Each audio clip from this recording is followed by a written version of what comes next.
treat me No, well, how I treat you? nice. I treat you nice. I mean, other people don't treat you nice. Well, they do, but you treat me even better. I mean, yeah, I don't like growing up.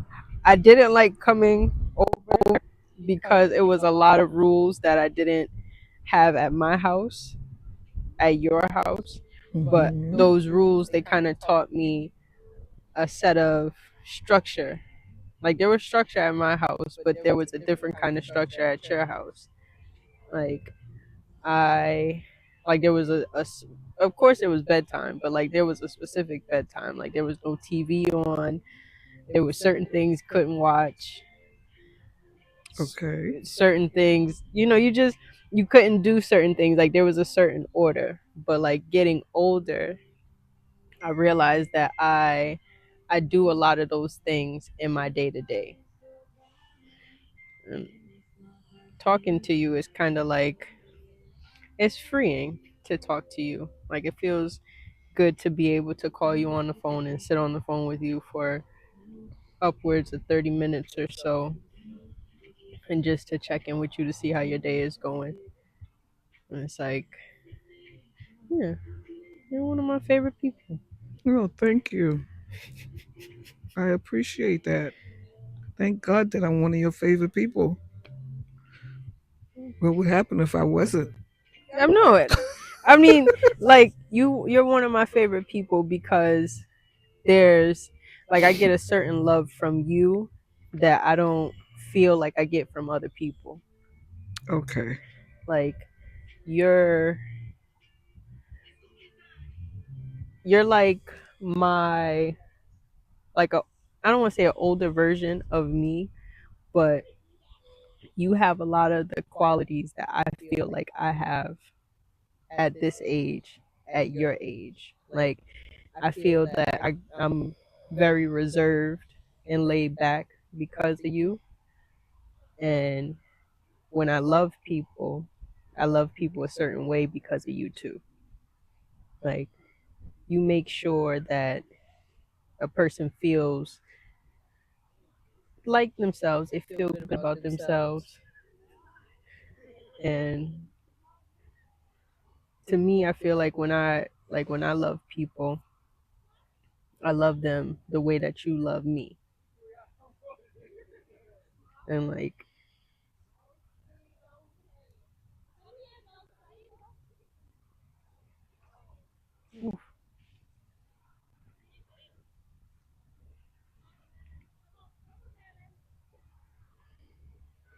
Yes, I realized that when you were little, you didn't like coming over to my house. I knew that, it, and your mother didn't make you come over, but you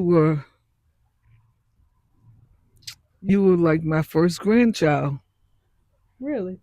Yes, you were born before Jatiana, Hmm. so you were like one of my grandchildren. Like your mother was my daughter before I had children.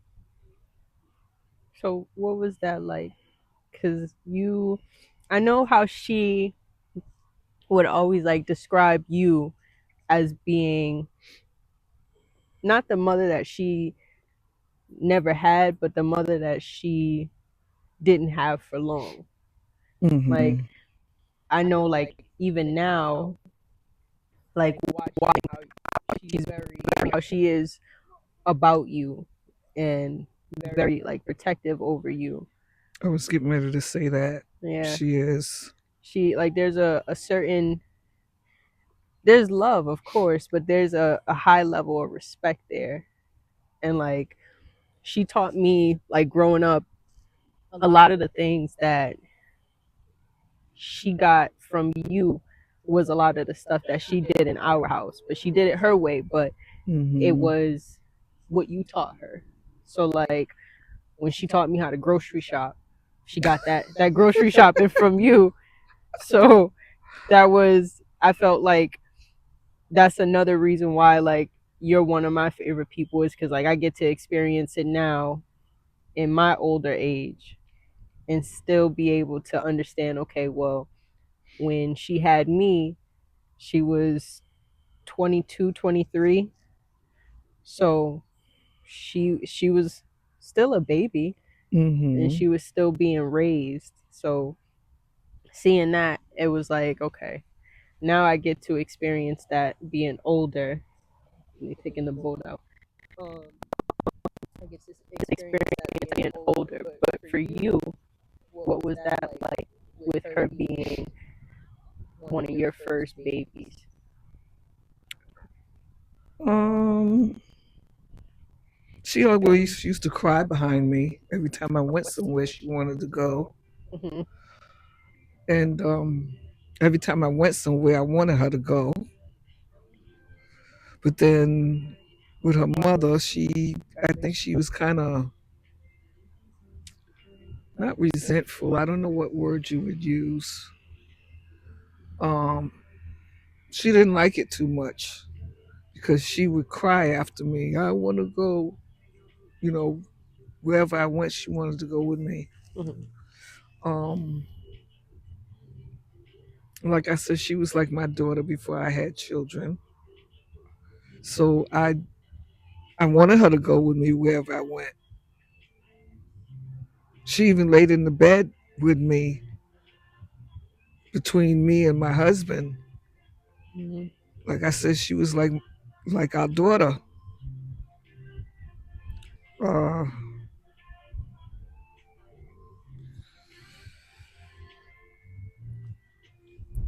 It's okay. Um, so another thing that I wanted to say to you is like, aside from that, like demeanor as far as being very reserved, like there was, you taught me there's moments where you speak, there's moments where you should be quiet, there's moments where you can speak and still be quiet, and just having that balance between knowing when to say something and knowing when to just listen. Like I say that I get that from you, but I also get strength from you. And I don't think I ever said that to you. Like no, you haven't.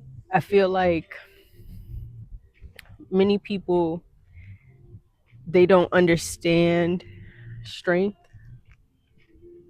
I always say like people don't understand it from me. Like I feel like I'm one of the strongest people that I know because I'm always being strong for other people.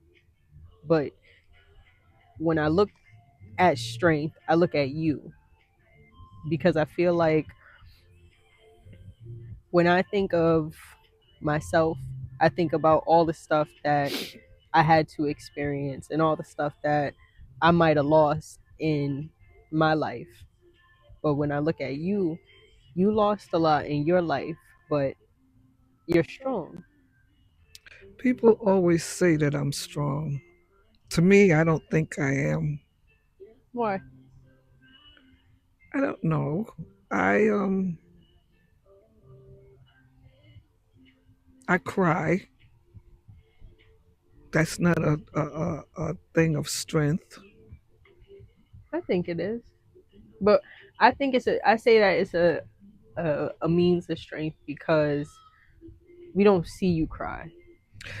Yeah, I don't want anybody to see me cry. Yeah, that's me. That's me too. Like, but we don't see you cry, and I can't speak for anybody else, but with me, I say that I'm very observant, and I feel like in the moments where you kind of, not all the time, but like when there is a moment of being emotional, you kind of dismiss yourself and you come back after. And it's like, I don't want to say careless, but you come back more emotionless after that. Like you can see it, but once you dismiss yourself and you come back, you're not so much in that height of emotions and Hmm. you're able to just keep going. But like that's what I see. So therefore that's how you see me as being as having strength. Hmm. Like you're able to. Okay. You don't. I always say, and I had to learn, like getting older, that see, um, I would say seeing you with dealing with everything that we've dealt with, you haven't um when it's time for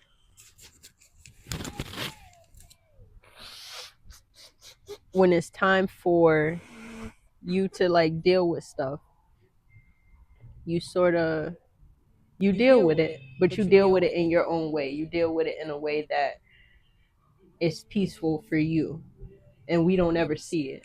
Like I remember, and I don't know if you remember this, but we we went to a therapy center when I was a kid. Do you remember that? So No, I don't. there where it's like when you're going to Walmart and you go past Western Lights. You remember that place across from the high school? Oh, that's the bereavement Hmm. center. Yeah. So like that, Okay. I didn't I didn't know what it was, but I know that we had to go there. Well, we didn't have to go there, um, but we went, and it was for you. Like my mom would say, it's for you, but like I would see how not excited she was to go, but how peaceful she was when she went and able to sit. Now, I don't know if it was in sessions or if you were in like a group, but I know the kids were on something different. Mm-hmm. And it would be, she would be a lot lighter after we would go. And I would see the same thing with you, but it would be very different because of the relationship that was there. And like what was I don't ever want to say loss because you had amazing times. So I would never say it's a loss, but the departure of people, like that's where I see your strength comes in at.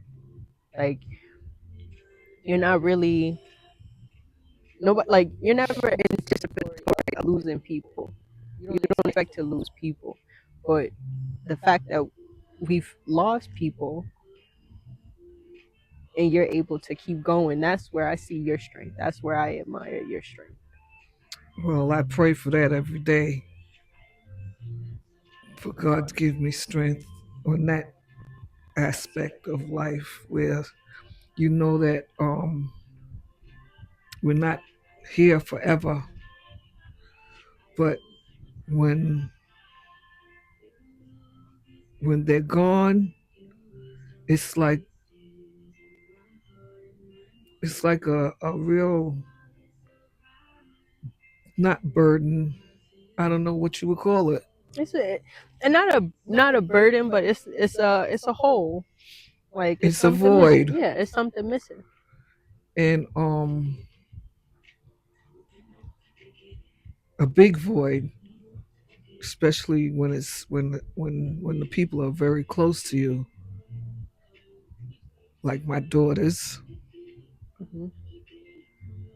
Um, I ask why. You're not supposed to ask why, but I have asked. Yeah. Um,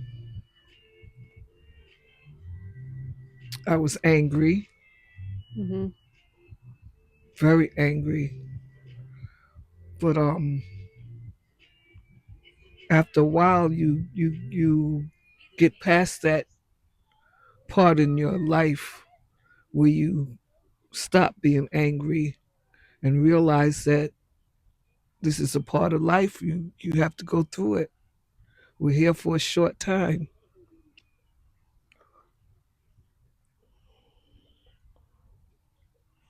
When you think about it, like of course you think about it, but in the ways that you think about it, is it still,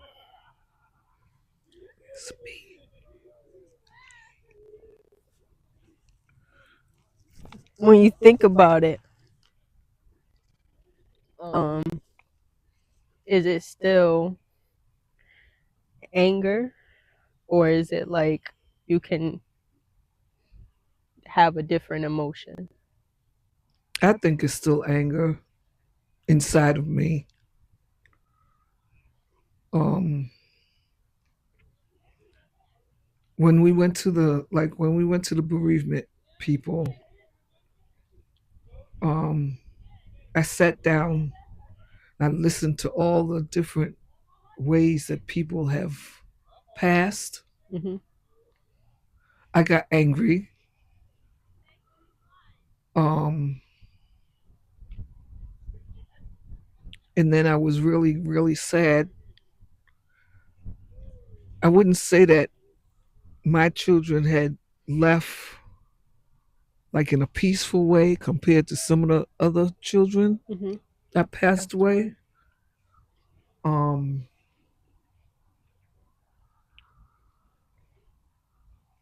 it made me feel really bad for the parents. Hey, I'm in the same position that they're in, but it seemed like their grief was much worse than mine because of the way that their children had passed away. You know what happened to them. Uh, it made me feel that I didn't want to go back because it made me feel worse Mm. than what I was feeling before I got there, if you know what I mean. Yeah. I was feeling bad, but then when I heard other people, it made me feel worse. So I didn't go anymore. Yeah, and I realized like we stopped going, but like in school, there was our guidance counselor. I would find myself going to I would find myself going to her, and it would make me feel a bit better because I would experience a lot of random emotions at random times, and I didn't know how to deal with them. And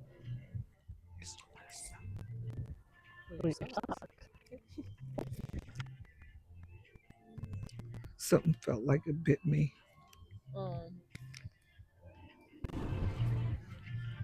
yeah, I would experience random emotions at random times, and I didn't know how to deal with them because like I felt like I never really experienced, like, of course, like going to funerals was, it's not fun. It's not at all fun. No, it isn't. And I think one of the worst times is like the build up from the time that it happens to the wake, and then that period from the wake to the funeral. That's Mm-hmm. a lot. Um, so like being young, it was like, okay, I had to learn, like you said, this is a part of life, and sometimes it's not, the way that it happens is not a part of life, but that moment of like grief, that's also a part of life.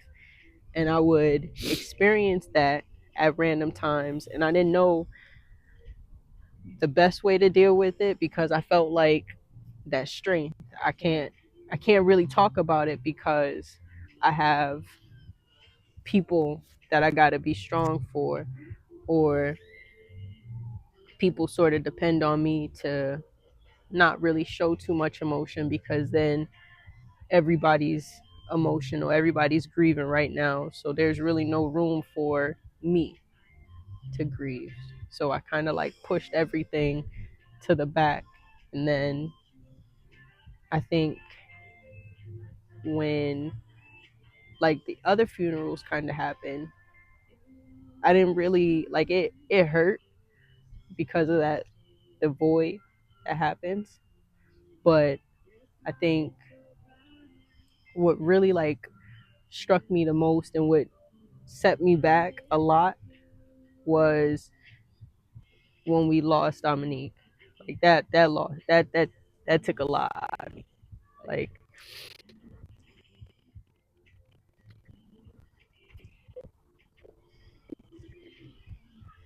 um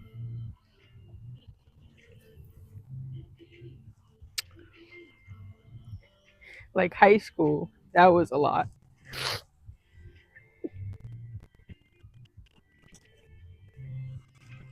Mm. because it happened going into high school. So I didn't have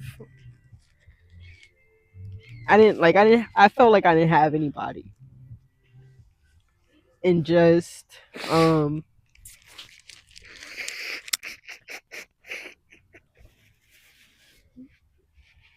like I felt like I had to be strong for everybody. Like I felt like I had to take that on for everybody. That's how I feel sometimes. That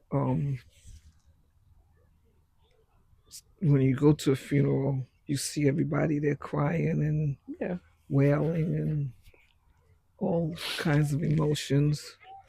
And I mean, I do have emotion. I have the emotions too, Yeah. but I have to be strong, as you say, Yeah. so that I won't break down. But then sometimes you do break down. It Right. depends on what the situation was and how the person passed, and thinking about all the times that you're not going to see them anymore. Mhm. All the fun times you had, Yeah. they're not going to be there with that particular person. Um, so it's hard to not show emotions, and I cry. Sometimes I sit down and all of a sudden I'll see Sylvia, use her as an example, Mhm. because I was there when she passed. I wasn't there with Olivia. I wasn't there for Dominique, but I was in the same room with Sylvia, Mhm. and I saw how I'm calling her, and her eyes. She just looked funny, knowing I'm calling her, trying to tell her to answer me, and I had no response. But I see that every now and then, Mm. so that makes me break down because I remember what she looked like Yeah. when she passed. I had a friend that I went and stayed with. She had a she was trying to they was trying to give her a heart, and Eddie and I sat there with her for about a whole week because she didn't want anybody to leave her alone. Mhm. So we stayed that whole week at the hospital with her, and I watched her pass. Watching people die is not a fun thing. Bet. Um, she she went to say something, and next thing you know, her son is hollering, "Mom, mom, mom!" But Ma had been, Ma was gone. Yeah. I knew that she was gone, but he didn't know, and he's hollering, "Somebody do something! Somebody do something!" But she had the the, the paper signed where she did not want them to resuscitate her. Yeah, If DNR. anything, yes, Hmm. I forgot what you call it. And I, for one, wanted to yell out and tell them to do something, but I knew that this is what she had in place. Hmm. So there wasn't anything that I could say. I was just a friend, you know.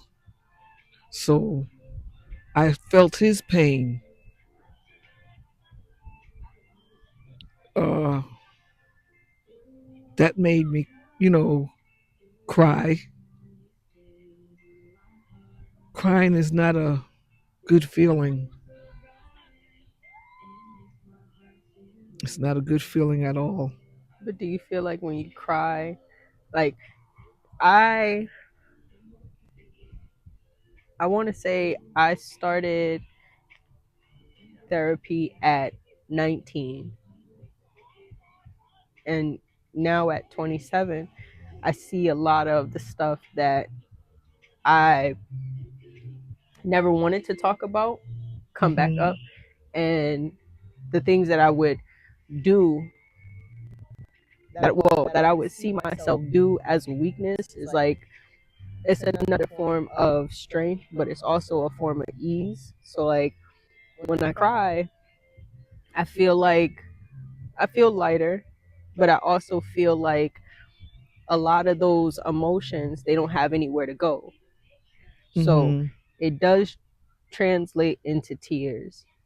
And sometimes like when you cry cuz you're happy, that's different. But when you cry because you're sad, it's like you feel weak. You don't feel like the tough person, well, not a tough person, but the strong person that you are.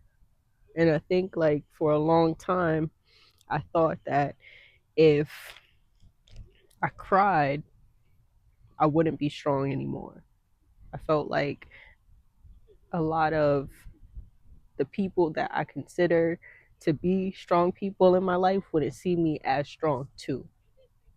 Hmm. So whenever I think about like being in front of people that cry or that are experiencing something emotional and it's affecting me too, I think about you. And I don't think that that's a bad thing, but you're very you're reserved in a way of my emotions are mine to deal with, and they're sort of not yours to share. Like I know like being in relationships, people want to see that. They want to not share your pain, but they want to see you experience some type of emotion. They want to take care of you through that. And I've always like kept people at an arm's length, if not Hmm. more, when it's time for me to go through something or have some type of grievance happen in my life where I'm not myself. Like I'll take care of me. Like I got to take care of everybody else, but I'll take care of me. It's like, A lot of people think that you don't take care of you. mm-hmm, They think that you're too busy taking care of everybody else, that you don't have time for yourself. And sometimes that is true, that you don't have the time or find the place to grieve and do what needs to be done. Um, you you sit and you wonder, what is the next person thinking? Are mm-hmm, they thinking that you weak because they see you crying? Um, Not that you care whether what they think, but it does go through your head. Excuse me. It does go through your head. I wonder what she's thinking now. I'm sitting here crying. Let me wipe my tears away and like to be strong. And sometimes it's not being strong for yourself, it's being strong for other people. Mhm. Where you see that other people can't, they're not as strong as you are, and they need to see that you're strong so that they could be strong, if you know what I mean. Yeah. Um, I just think that grief is really, it's really hard on people. And I go through counseling for depression and anxiety. Sometimes I feel like they don't do anything. You're just sitting there talking, and Yeah. You in my business. you know. Now I had this lady named Eileen. She used to be good because we used to talk with each other. She would tell me stuff, I would tell her stuff, and we would interact with each other. Um, things that she had went through, things that I had went through, and it seemed like you know I'm not the only one out there that goes through stuff. Hmm. Whereas the counselor that I have now, she just sits and listens. Well, what are we gonna do today? How do you feel and what's going on? And there's no mm, Reciprocity. that like the the the feeling that I had with Eileen. Okay. Eileen, I could sit and tell her anything, everything. I don't feel that with this what do you call her? I don't. This lady. Yes. Yeah. She's nice and everything, Yeah. but I don't have that same feeling with her that I had with Eileen. You feel like, because like I know, like I my first the first person that I was seeing, it made me, it was weird because it wasn't just grief of loss of people, but Hmm. like the other issues that I was having in my life, like not growing up with both parents. That, having to talk about that was a lot. And I want to say, like, our first couple of sessions, I was silent because I don't know what you want me to say. Right. You're sitting here and you're silent, and you want me to just spark up conversation with you, and there's no comfort here. And I know that not everything, and this is something I learned from you too, not everything is meant to make you comfortable. But that I didn't know how to say the things that I wanted to say. Ooh, um you threw them over here on this side. what's we call it? um it's like I don't know how you want me to just spark up a conversation with you about something so personal about myself, and you just sit there, you take notes, and then I leave until the next time I come back. And overall, like, over time, we started building a rapport with each other where, okay, you share something about yourself, not to make it about you, but to make me comfortable and let me know that you're a real person too. Mm-hmm. So the lady that I have now, I can call her about anything, because Mm-hmm. it's like I feel like, not that I know her so well, but I know you enough to feel comfortable and to know that you too are a real person, that you help people, but you also experience things in your life that happen in everyday life. But I don't know. Like as I get older, I do enjoy talking to you a lot because I feel like outside of like friends and stuff, like I feel like you're one of very few people that I have a comfort with, and that you understand. Like there's things that I probably don't have to say to you, but you understand.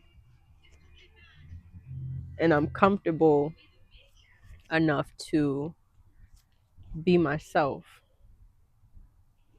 But then also, you're like, I say to people that my childhood is kind of a blur, but like when I think of it, you're a big part of it. Like, um, you're the first person I had yogurt with. And I don't like yogurt. I don't like yogurt. But I remember it was just us in the house. And either it was before you changed the color of the kitchen to that god ugly yellow. I think it was either before or after. But we were sitting in the kitchen and you bought a yogurt and it had this little like pearl at the bottom of it. And that was the first time I had yogurt and the first time I actually enjoyed yogurt. Mm.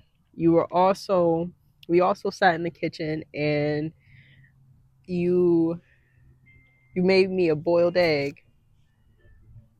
And I was like, okay, well, you got to put this on it. You got to put this on it. You're like, no, just put salt and pepper on it. Just put salt and pepper on it. And it was like moments like that. Like it's enjoyable. Like it's not. It doesn't have to be like I think when people when they spend time with people, they think it's supposed to be okay. We go here, we spend this amount of money. We go this place, or we go here. I I like spending time with you or talking to you because it's simple. Like that's the laid backness that I talk about. And like I think when people when they spend time with me, it's like there's I don't want to say they're sort of bored, but it's it's boring to the point where it's simple. Like it's not crazy. Like you feel How peaceful. can anybody be bored talking to you? I don't know. Not like bored, like you know, oh, we don't got nothing to talk about, but you feel like there's no anxiousness that arises in you when you talk. Like your voice could crack, you could fidget with stuff, but you're able to be yourself. Mm-hmm. And I give that to people because that's what I see. That's what I get. Like not that you fidget or you move around, but you're yourself.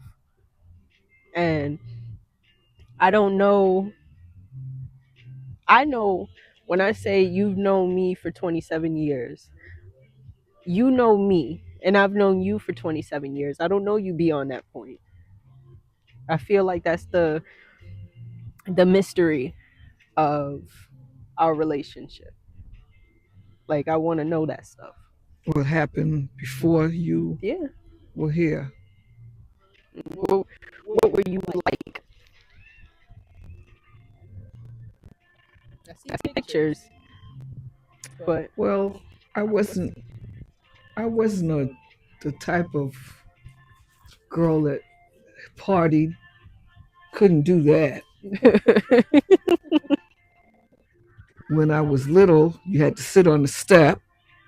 When the light came on, you had to go in the house. hmm One of those type of girls. Don't hold hands walking down the street with your friend, with your boyfriend. Don't have a boyfriend until you get a certain age. Um, Partying was not my thing. I would have liked to party, Me either. but I couldn't party. And when I did get of age to go party. My mother met me at the door talking about, come on, let's go home. So you can imagine how I felt then. Um, so my life was not, I wasn't a party animal. There are a lot of things that I wish that I could have done that I didn't, that I didn't do. Like what? Like party, But what was have the fun, um,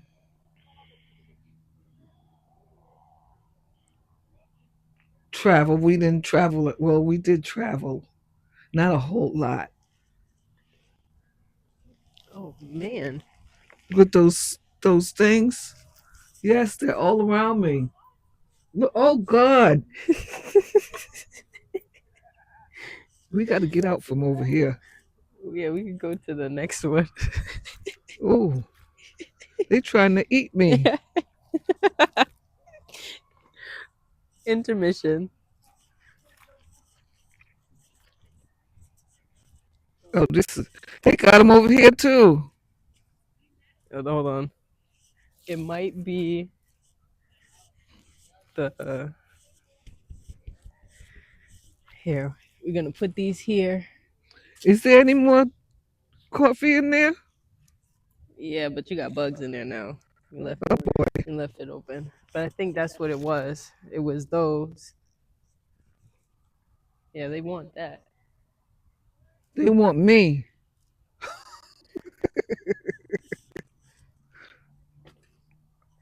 Oh. Yeah, they want that coffee. Cause they all went that way. Okay, let's see what happens. There There was a was a whole whole bunch bunch of of them. them. I forgot what we were talking about, what we were saying. um, what was Oh, the me being young. yeah? Like, what was the excitement for wanting to party? I just wanted to do what everybody else was doing. I Hmm. saw the girls and guys going to a party, and I wanted to go, and I couldn't go. I had to stay in the house. Oh, I remember one time we had a blackout, Hmm. and I used to work for the A&P supermarket. I was at work when we had the blackout, and some of the guys that worked there drove me home. And here we go again. Hmm. Um, they drove me home. First, my mother was trying to find somebody to come get me from work, Hmm. but I guess she couldn't find anybody to come get me. So I asked one of the guys from work, could they take me home? And they took me home.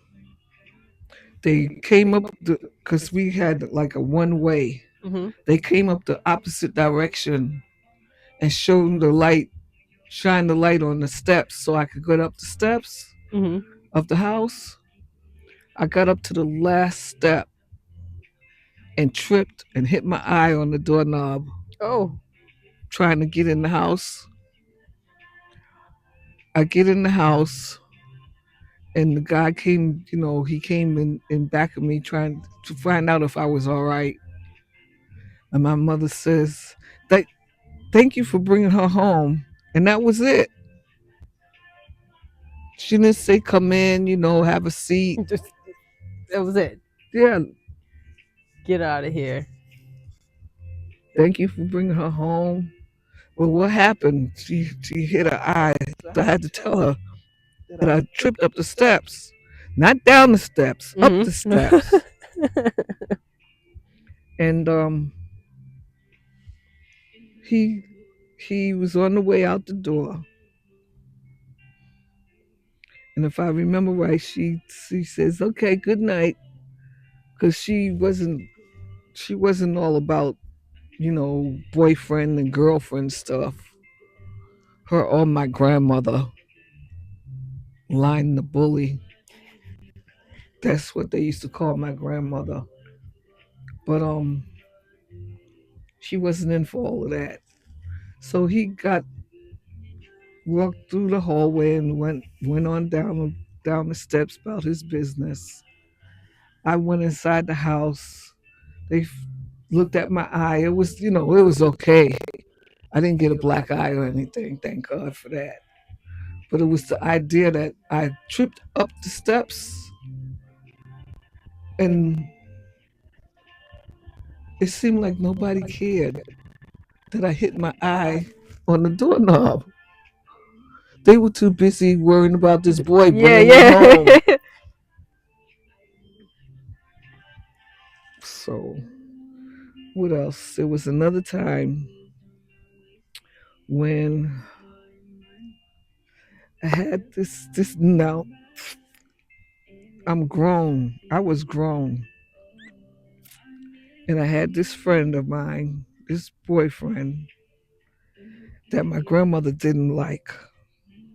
She told me, she said, he's married. He's married. I said, no, he isn't. I said, why you say he's married? Because so and so told me that he was married. Okay. So if he's married, why is he around, around me all the time? Yeah. I don't see him with anybody else. Mm, excuse me. So anyway, she's destined to have me leave this boy alone, this man, because like I said, I was grown. Come to find out that the man was married, but he was getting a divorce. Mm. He had divorce papers and everything. I made sure I saw that. Let me see those. Yes. Well, anyway, he came to my house and she was there. So he was in the house. First of all, she's telling me, I don't want him in my house. No, this is not your house. This is my house. This is my apartment. My mother had passed away by then. This is my apartment. So I stayed in the same apartment that my mother had. So she's telling me, no, this is my house and I don't want him in here. Get out. So I told him, I said, no, you don't have to get out. You can stay right here. So that made friction between her and I. Mm-hmm. Next thing I know, she came over to me and slapped me across my face. I saw red. I didn't see nothing but red. And I was getting ready to go grab her. And that's something that we were brought up to do. You respect your elders. Mm-hmm. And I went to go, I was getting ready to go grab her. And the guy came between me and her. He had me pinned up against the stove while she was still in the background talking stuff. I really wanted to get to her. Only God knows how I wanted to get to her. Then I thought about it. Your days are not going to be long if you hit your grandmother. Yeah. So, but I was that mad that I wanted to get to her. What else? There was another time we're going through childhood age where I was like maybe about, I moved on Osborne Street when I was 10 years old. I must have been 11 or 12. You get on the block, you have friends, you meet friends, you meet guys, you meet girls. We used to have this girl that used to live next door. They had their parents had three girls: Brenda, Lorraine, and Judy. Those were my three friends on the whole block. Then there was next door was Bruce. I call him cousin Brucey. He was like a family member. Mm-hmm. That's how we grew up. I didn't like him as a boyfriend or anything. But anyway, we used to. I did. I we did do something one time where our parents didn't know. We went to the store and had somebody buy us some wine and some Coke 45. Oh man.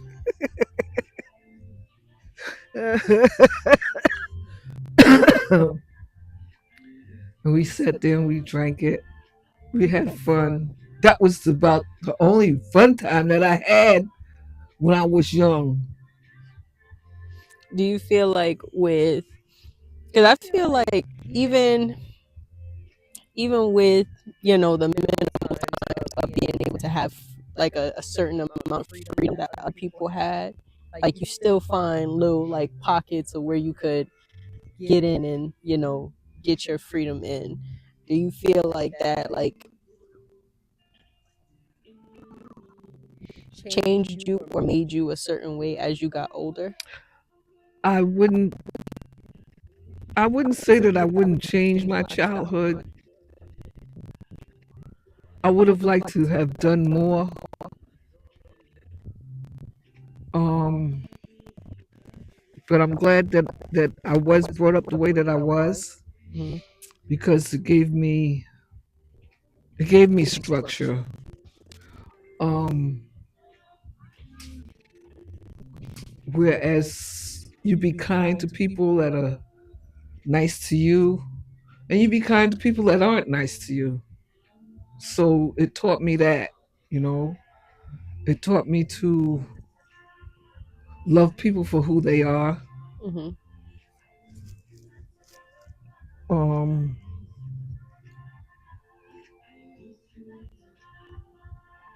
that's about that's about it. I don't think I would change my childhood. I would leave it just the way it was. But now that I think about it, I wish that I did have a more fun, not more fun. How what would you call it? More fun is not a More freedom. yeah, a little more freedom than what I had. I feel like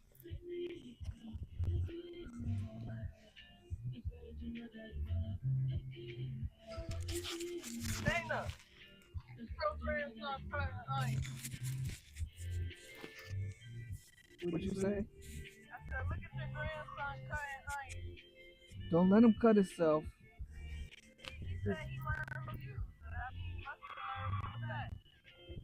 Turn the onion upside down and take that inside out. Yeah. What you making? Oh, that sounds good.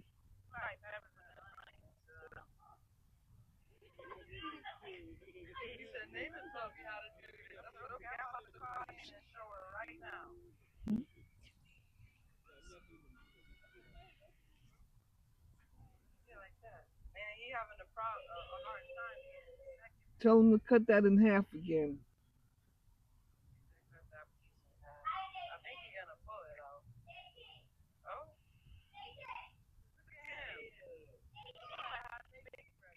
Throw that part away. Because it has the skin.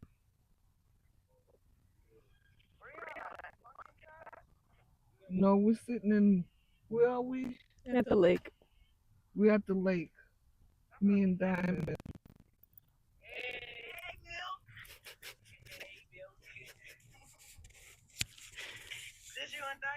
Mm-hmm. Yeah. Mm-hmm. She what? What happened to the hand? Oh Oh, man. you didn't know? No. Okay. When you go back to the doctor,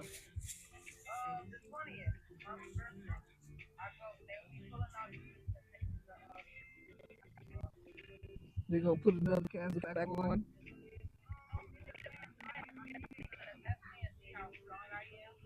Look at you. You're not supposed to be doing all of that.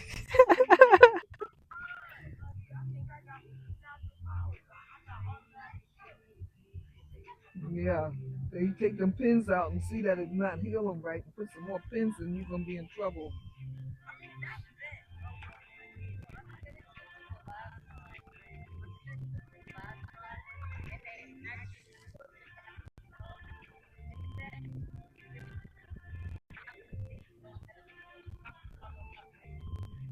Oh, okay.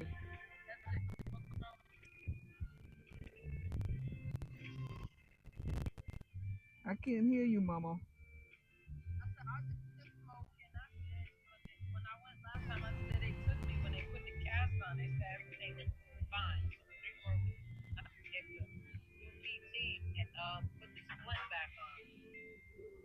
Oh, okay.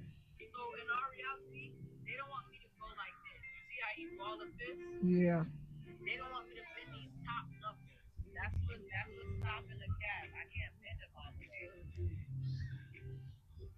Okay. As long as you know what you're doing.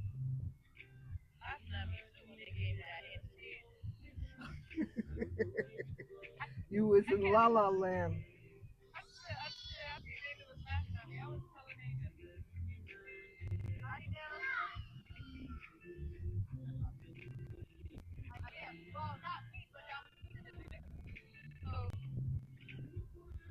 All right, let me go.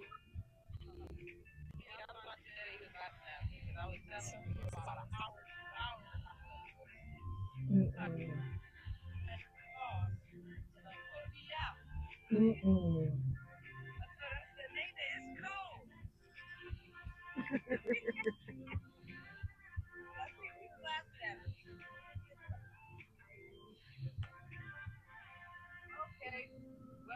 Love you too. Okay. Bye bye. I will. Word.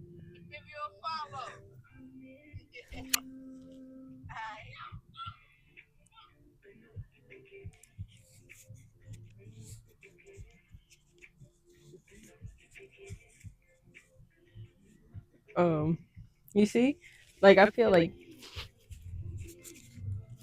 that right there. That's another sign. Like people, they love you. Like the relationship that you have with people when they call you. You're people favorite person. Oh, I'm glad to hear that. Yeah. Um, but with so like okay, so when you when you when you got married, Mm-hmm. what was that like? Oh, do you really want to know? was it was When like I got married, it was fine up mhm. until, let me see, how can I tell? How can I say this? Because I want to be married at some point in life. Mm-hmm. Like, It's wonderful to walk down the aisle and look at all the people looking at you, and you all look dressed up in your little white hmm or whatever color you want to wear, because they don't. Who knows what color it'll be, now. Um, it feels good. It makes you feel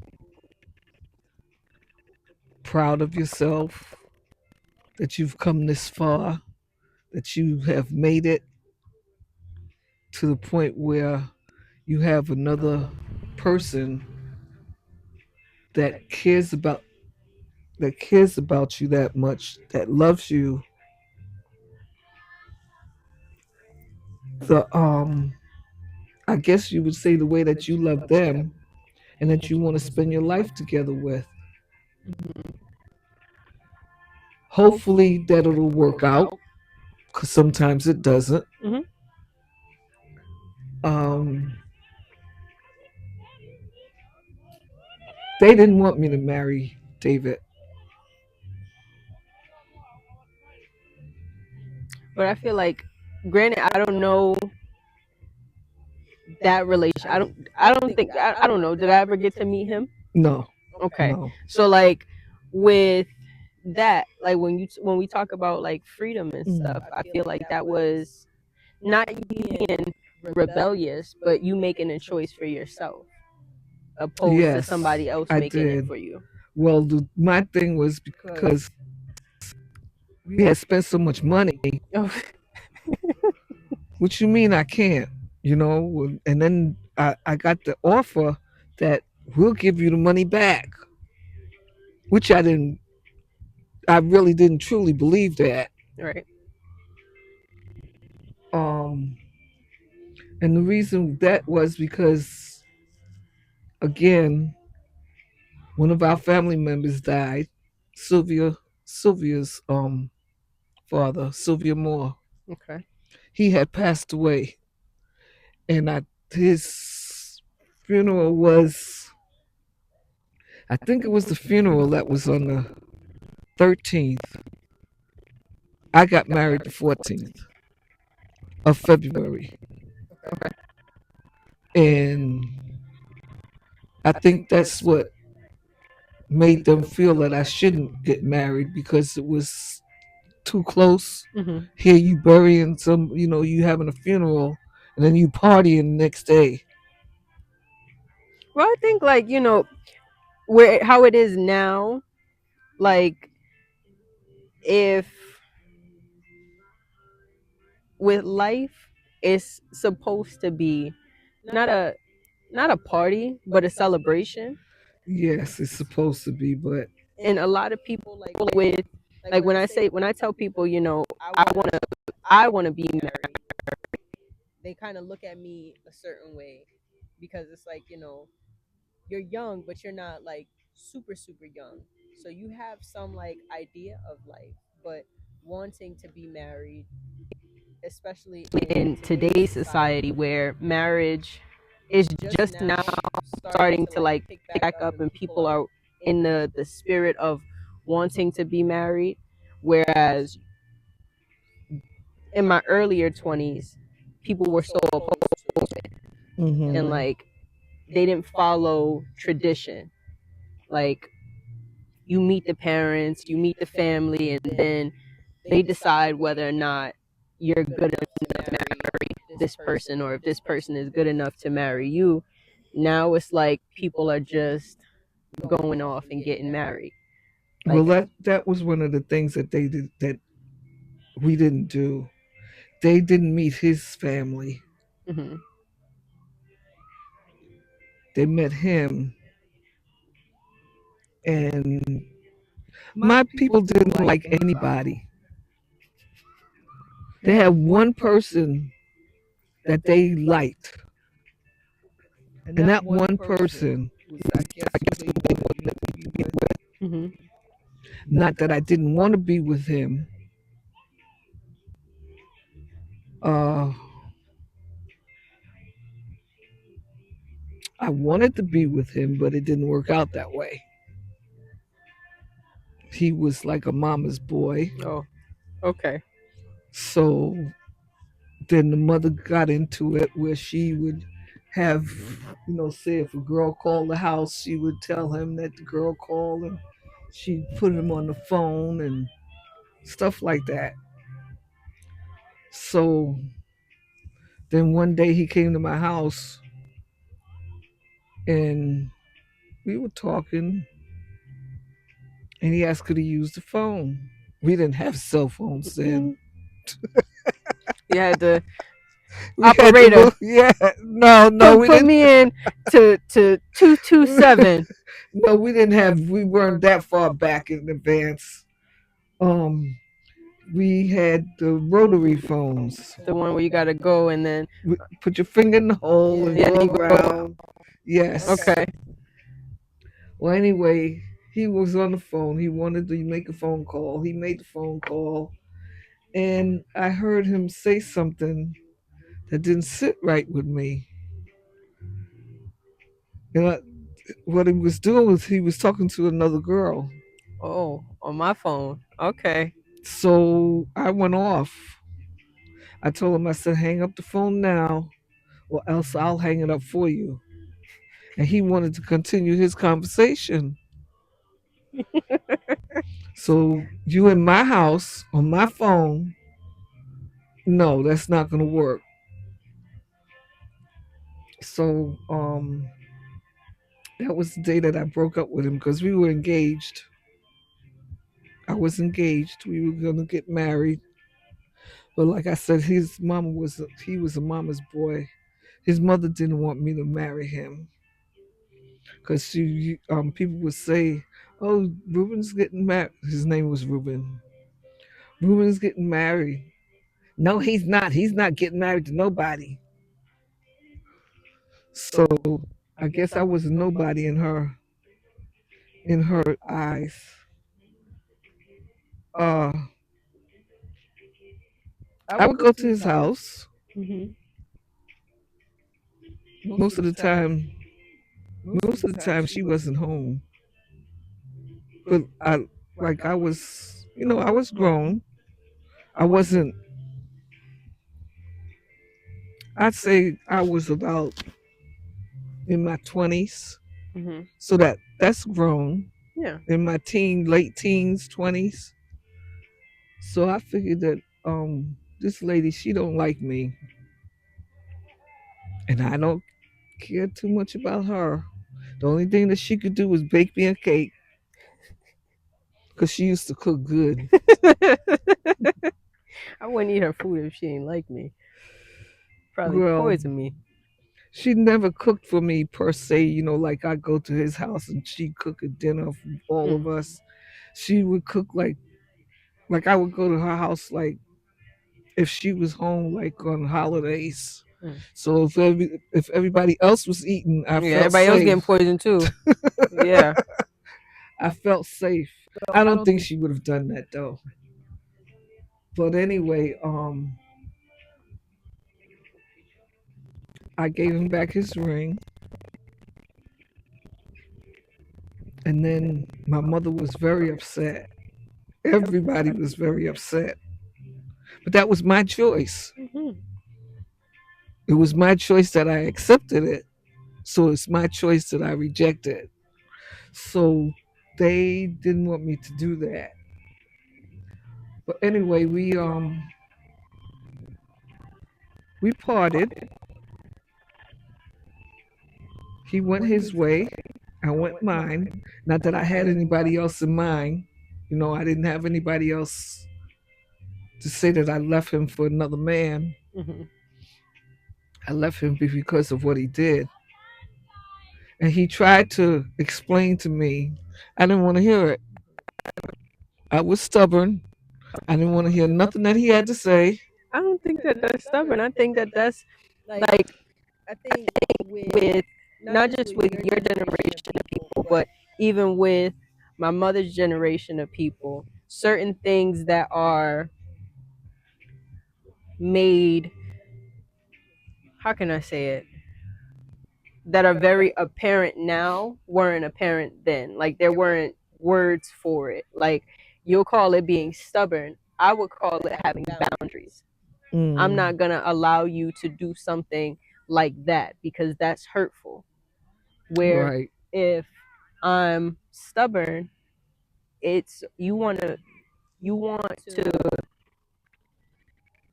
have your cake and eat it too. And I'm not allowing you to do that. You would consider that to be stubborn. I consider that to have very firm boundaries. Like I know what's what. You wouldn't Hmm. want me doing that to you. So you're not gonna do that to me. Right. But I think like for like now, I know that in relationships for me, I don't really stay in relationships for that long. And I don't ever really bring people home to where I feel comfortable. I brought somebody home one time, and that grandson of yours, he took me upstairs. He said his little wee bit self took me upstairs. He said, I don't like him. Mm-mm. He gotta go. Okay. Mm-mm. And he went downstairs and he told him, he was like, I don't like you. You gotta go. He had on his little I I I was on my mother because she one day I woke up, I go downstairs and I see these two little slippers down there. I see these two little um the Lightning McQueen Mm. slippers. I Oh, see I excuse see them me. on the steps. I'm like, whose slippers is these? She was like, those is Chunk slippers. So he needs slippers when he come here. I'm like, listen, he don't live here, so he don't need no slippers here. But he went downstairs with his little slippers on, and he told him he was like, I don't like you. You gotta go. And that in that in that week of meeting him, Mm-hmm. he was gone. Mm-mm. He was gone. And I don't think it was just because he told him that he didn't like him, but I feel like people that care about you and not, be so selfish to make decisions for you, but people that care about you and they can like be They discerning. can see things Yeah. that you don't see. Yeah. And it's like I had in that moment I had to take heed to that because sort of in the same light the guy did the same thing, but I found that out one morning. We were on the phone and he was getting ready for work, and I'm like, okay, well, I'm gonna go to sleep now. He's getting ready for work, and I'm like, right in between of being awake and falling asleep, my phone it just starts going off. Like I started getting like all of these messages, and somebody was texting me, and they were sending me like screenshots of the stuff that he was doing. Mm. And much like you, I saw red, and he tried to explain. It's like I'm I'm not with that. I don't do that. I don't Mm. accept stuff like that. Like I don't feel like when you do something wrong to someone, yeah, you can be forgiven depending on what it is and what it Mm-hmm. was. And like I know I told you the other night about that hard part. Like for a while it was I me needing help. But now and for a long time now, it's been forgiving people. Like you can do something wrong and somebody can forgive you, but when you intentionally do something to hurt somebody, like cheating, I can't forgive that. And I don't think that that's being stubborn. Some people will call you stubborn for that, but I don't think that that's being stubborn. I think that that's you being firm and like I say, like hearing that from you, it makes I don't want to say it makes me feel better, but it makes me feel like somebody understands. Because like I'll see people be in relationships with people that they they cheat, they lie, they do all of these things multiple times, and you still there because you love them. And like I'm not one of those people. Like I can't like I don't feel like love is an excuse for me accepting you to hurt me. Mm. So like I don't know, like I fear marriage just a bit, but when you got married, you said it started good. Yeah, and then it wound up at the we were gonna get dressed and go out. Never happened. Robert, our cousin Robert, Mhm. well Tad, your grandfather, Mhm. he used to be the instigator of Oh everything. my god. Him and Uncle Tracy got together. We're gonna see what this person is all about. Uh-huh. We're gonna see what this person is all about. See what he's made of. So they came downstairs because we lived in the house where we had upstairs and downstairs. Mhm. They lived upstairs. I lived downstairs.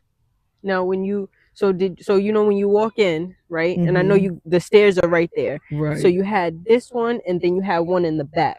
I was in the one in the front. Okay, okay. Granny was the one in the back. And I don't think I've ever gone to the far back. I think when I was little, that was either not closed off, but nobody was there. It was just empty. Oh, okay. Um. Anyway, they wanted to see what this man was about, so they started something. Meanwhile, I'm in the house trying to get dressed because I had purchased a gown, Mhm. a white gown with fur around the collar, like my bridesmaids. Mhm. My bridesmaids had red gowns. Okay. I purchased a white gown because I was the bride. Mhm. But we was all gonna go out and party. Next thing I know, I hear all of this scuffling and rushing and carrying on and people yelling. They're picking a fight. No, before that happened, Robert had came in, and I don't know what he said, but he grabbed my hand, and as he grabbed my hand, I'm telling him, "You're hurting me." Mhm. So now this is my husband now, because we already got married. We said I do, so you're husband and wife. Mhm. So my husband is telling him, you're hurting my wife. So I guess they didn't feel like your wife. So somebody cares about that. So he's telling him, man, get off of her. And Robert is just being Robert and Mhm. listening to his father and his uncle. Mhm. They send him to do the dirty work. So listening to them, he still has my arm. And I'm trying to pull away from him. So therefore I'm really hurting my own self. Mhm. Next thing I know, Robert lets my hand go and pow, he hits David in the eye. Oh. So that was a scuffle in the hallway. Mind you, at church, At church. Is something happening at church? yes. Do we have to talk about this on camera? If you want to. Okay. We can move past church. We can talk about church in the car. Uh, well, I guess you could talk about church. You better get me while I remember. Okay. We went to the church to get married. And I don't know, for some reason, I think it was when we got up to the altar. I had, you know how the person, the bride has to go over to the groom, and he takes you from there. Mhm. Well, he took me from there, but as I went to go grab him, I felt something.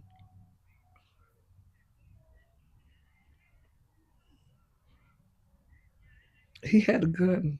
Oh. Oh. At the wedding?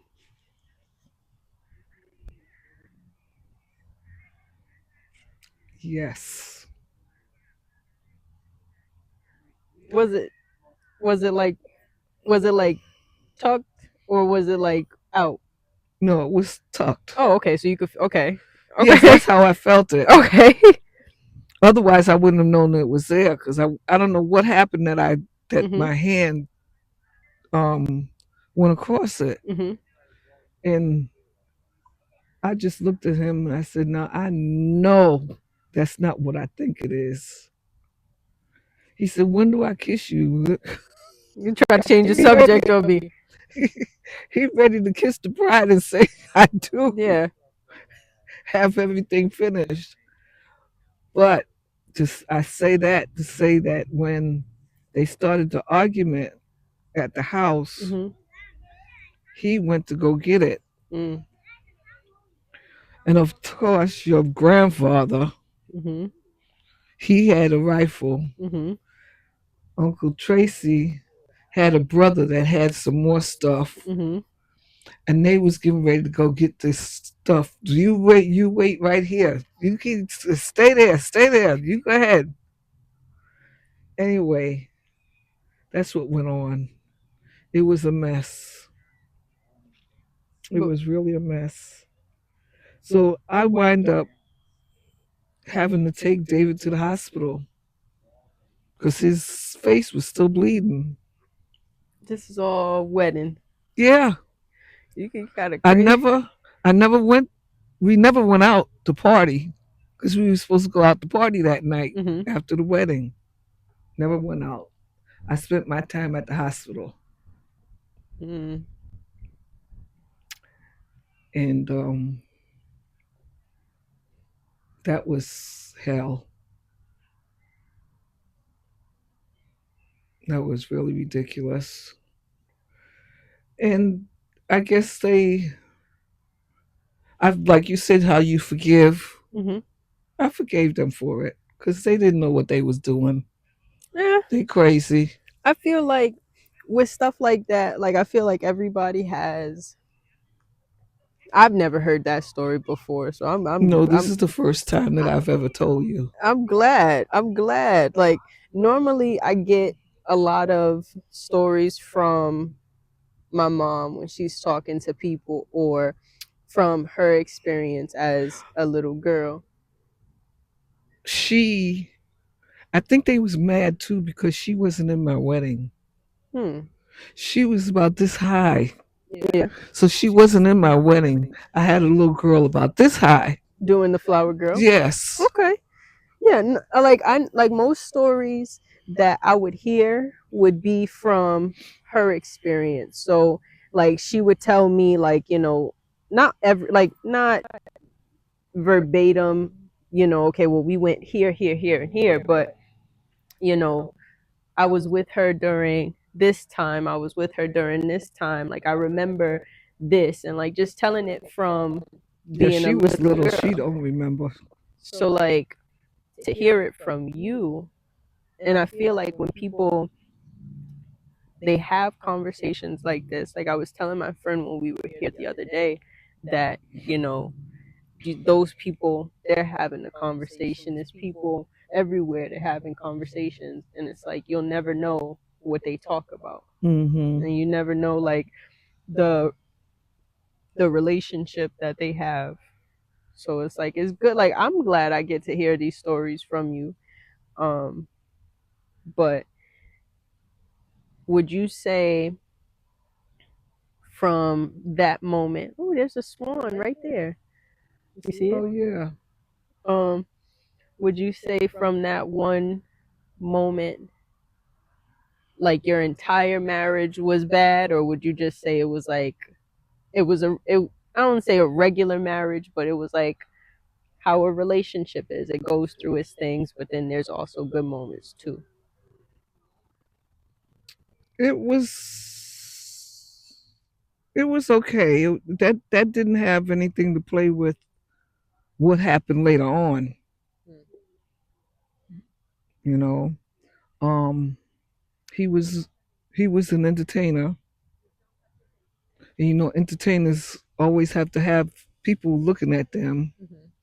And if they don't look at them, they do the stuff to make you look at them. So he was an entertainer. He played the guitar, and he would have to have, like I said, people looking at him. But he never. He always recognized before we were even married that I was his wife, Mm-hmm. because he told me before we got married that he was going to marry me. I didn't pay him no mind. Just like the one from before, like Ruben, I was supposed to marry him. I didn't, I Yeah. didn't marry him, so I didn't pay him any attention. But we wind up getting married, and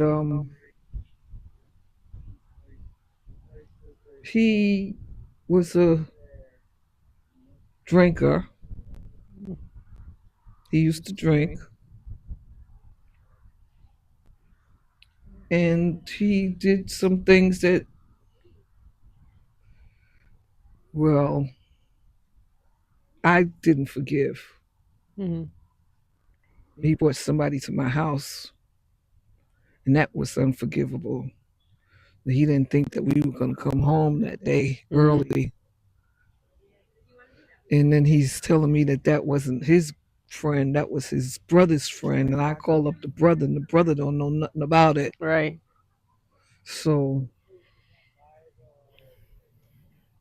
um, that was a reason Mhm. why we split up. The second reason was because he used to drink a lot. And I told him it's either you drink or you stay with your family. So he had that decision to make. He went to, what is it? AA. Mhm. Yeah, he went there. That didn't help. And he just wouldn't stop drinking. So that broke us up. And then he had a seizure. Mhm. Before we broke up, he had a seizure behind the wheel of the car. Mhm. We were going to his niece's house, to his sister's house, to go pick up his niece. So we all get in the car. He gets in the car behind the wheel. I'm sitting in the front with Davida on my lap. At that time, you didn't have to have all Oh these my car seats gosh. and all this other Crazy stuff. stuff. It's safety. Safety. We don't have the safety back then. We didn't have all of that. You This piled in the car and wherever you sat. I remember you had this car, and I don't know if it was, I know the inside was red. A Lincoln Yeah. town car. So like in the back, I'm looking for all of this, the seat belts and all of that, and it's just space. And I remember there was a seat in the front too, in between the driver and the passenger. Yep, This is crazy. that's how it used to be.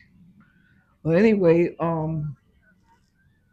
we're in the car, and the next thing I know, I'm looking at him because I'm sitting on the passenger side with the baby in my hand,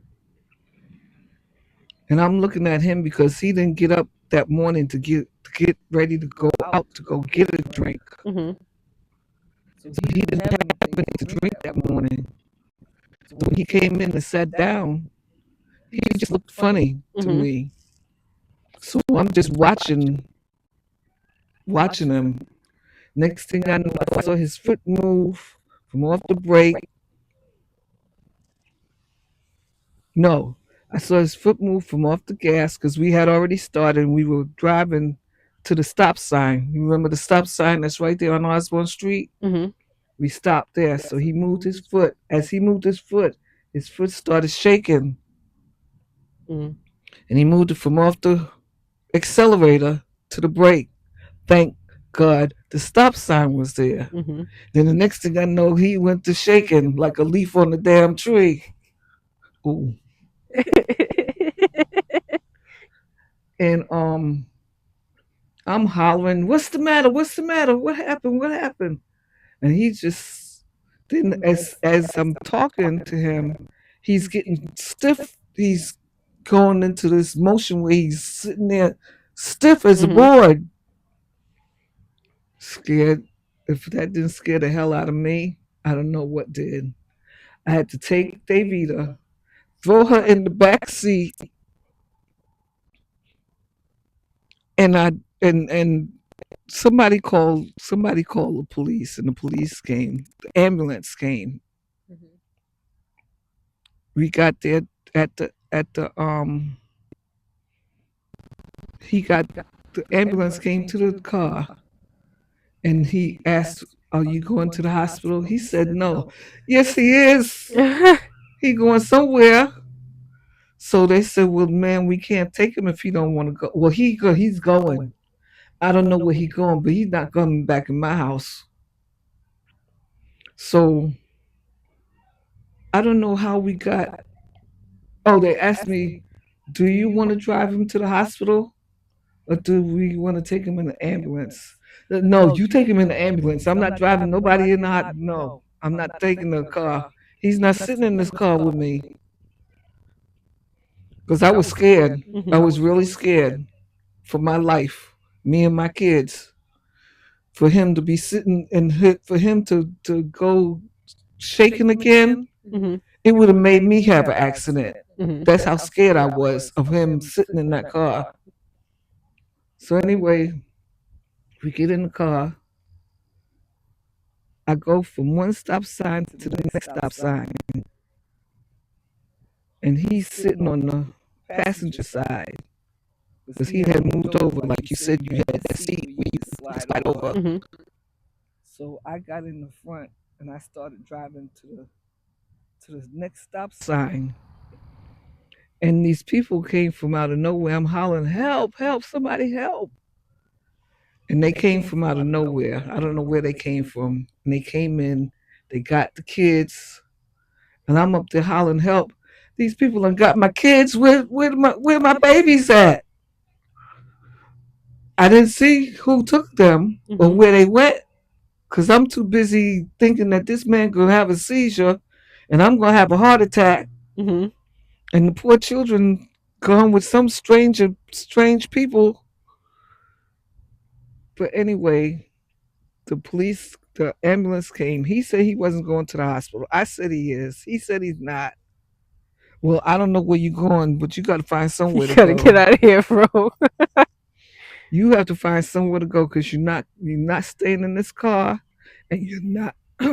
Excuse me, and you're not coming back in my house until you go to the hospital to check yourself out to Mhm. find out what's wrong with you.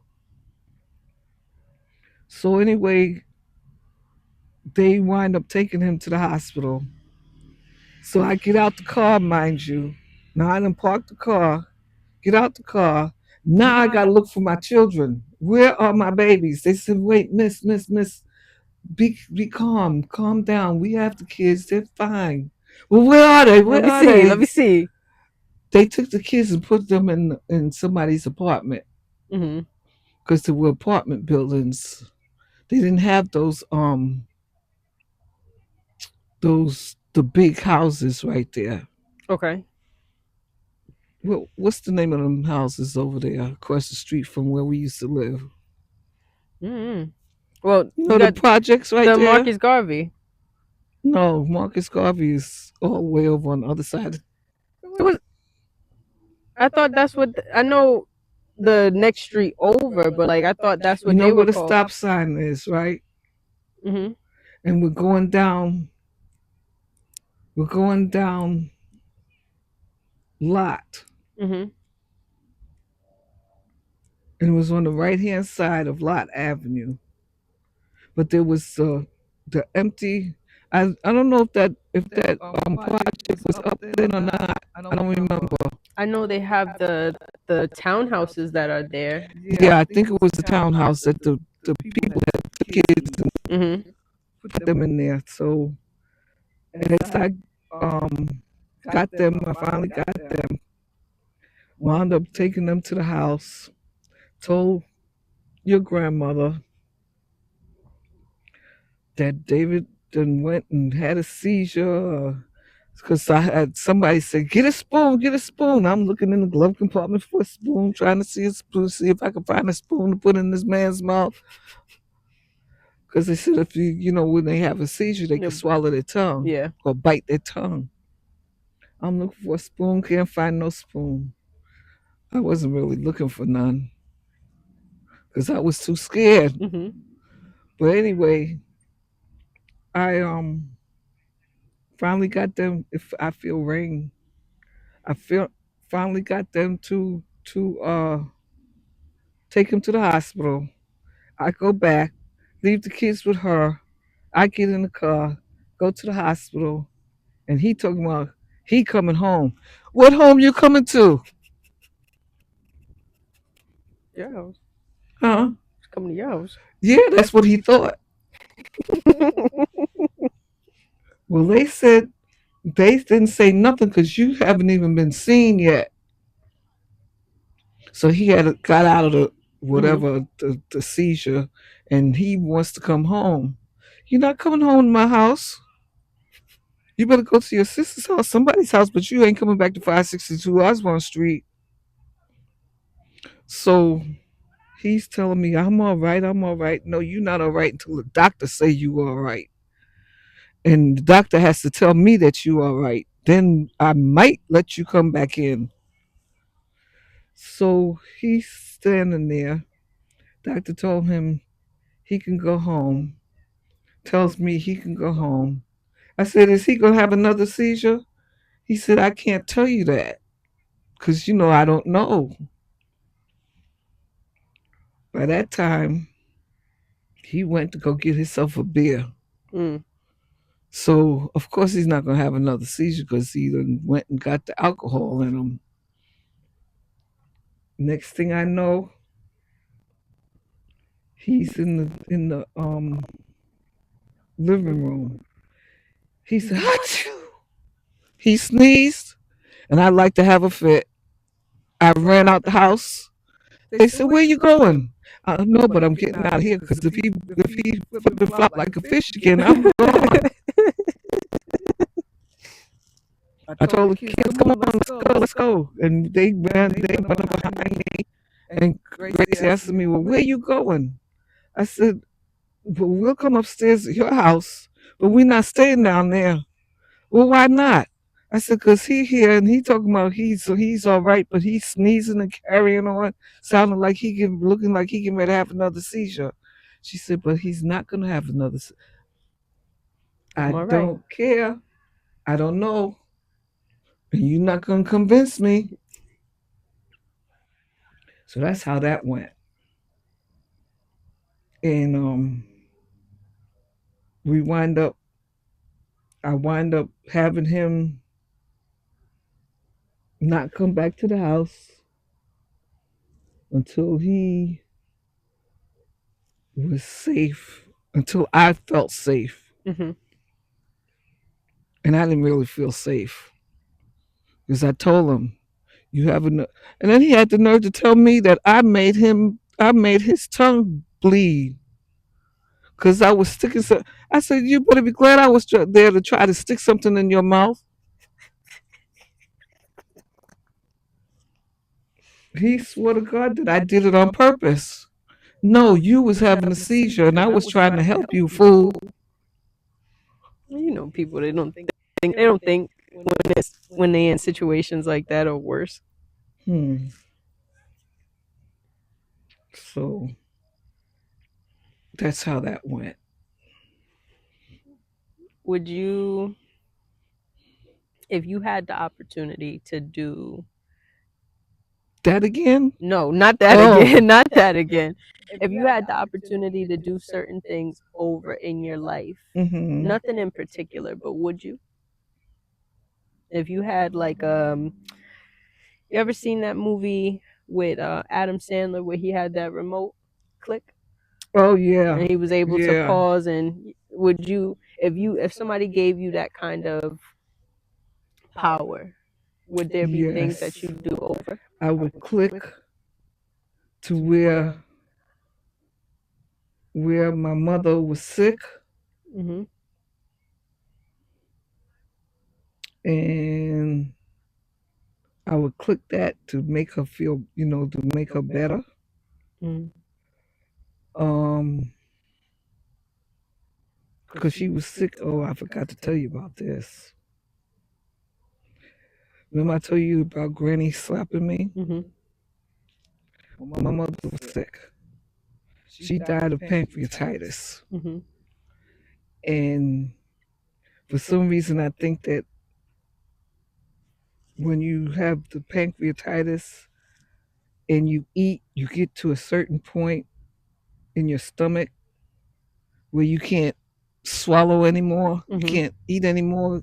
It's like full. Mm-hmm. And she got to that point where she couldn't eat. And Granny was telling her, "You better eat something." Because I was telling them that she wouldn't eat anything. But she said she wasn't hungry. So anyway, she says, I said, She won't eat. And Granny came in. You better eat something. You gotta eat something. I said she's not hungry. She don't feel like eating. Mind you, she's in the bed sick. Mm-hmm. Eat it. Eat it, I said. So you know what, if you don't leave my mother alone, she said, eat it. My mother said, I can't eat. I can't eat. I'm full. She went to slap my mother, and I told her, I said, if you slap her, only God will help you. That was the second slap. Remember, she slapped me. Told her, only God will help you. So she went to go slap her, and the next thing I know, the phone rang. I didn't leave my mother, but I went over on the other side of the bed to go answer the phone. Doctor said, you have to get her to the hospital right away. She's very sick. Now that I would change. Mm-hmm. That's one thing that I would change. I think that I would change of me being oh, not stubborn, as you said. I forgot what word you use You got with boundaries. me and Ruben. I would have changed that. I would have loved to marry him to make his mother mad. We went to church one Sunday. You come out of church, Mm-hmm. and the priest says, "Oh, I heard you getting married to Severo. He's not getting married." You'll see. Yeah, that's what I would like to change. Something like that. But other than that, I would like to change all the parts where I lost people, Right. and that's about it. Okay. Now I ask you this question. I think this is my last question for you. Are you happy in your you're in the 70s, right? Hmm. Are you happy being a 70 something? I'm glad that I lived to see 77, Mm-hmm. because I didn't think that I really thought that I was gonna die before, like after my mother passed away. I thought that I was gonna die before anybody else Mm-hmm. did. Um, I don't know why I thought that, but that was one of the things that I was thinking, that I was gonna go. And I Mm-hmm. asked your grandmother if anything happened to me to take care of my children. Um, and of course she said she would. I had no problems with her taking care of my kids, Mm-hmm. because I know that they would be in good hands. And I didn't think that I would make it to 77. I didn't even think that I would make it to 30. I hear that a lot from people in my age group. You know. Now I pray that I live to see all of my grandchildren grow up to be grown adults. Mm-hmm. And for some reason, I had in my mind that I want to live until 93 years old. Okay. 93 and then some. Okay. Well, um, I'll hold you to that because I was seeing someone they were celebrating their grandmother's 100th birthday. Oh, God bless her. Yeah, and she looked so like I don't want to say like super young, but she didn't look how you would think somebody at 100 would look. Mm-hmm. So yeah, I hold you to that. We throw you a 93rd birthday bash. Hmm. But I'm glad, like you say that I was basically one of your first grandchildren. I didn't get to grow up with my grandmother. Like I didn't even get to meet her. So it's like to have you around, that that felt like a grandparent. Like, Something is biting me. Can we finish this in the car? yes. There's Um, something biting me. They biting and they're biting through my socks. um, yeah, you were my grandparent. So, cause like the grandparent that I had on my sperm donor side, they you had some good ones. Don't get me wrong, you had some good Mm-hmm. ones, but they passed away, and then the one that's still here is like, Mm. yeah, you wouldn't even know my birthday if I told you it. So it's like, to have you, that felt good. So I'm grateful that you're here, and I'm grateful that I get to spend time with you. Oh, I'm grateful that I'm here to spend time with you. All right. Well, I hug people after I'm done. Mm. Love you. I love you too. All right. Now that was episode 4. Hmm? Your episode 4. How many episodes you have? I did Oh, 2. I don't want No, this. I know. We got We to gotta throw it in the trash.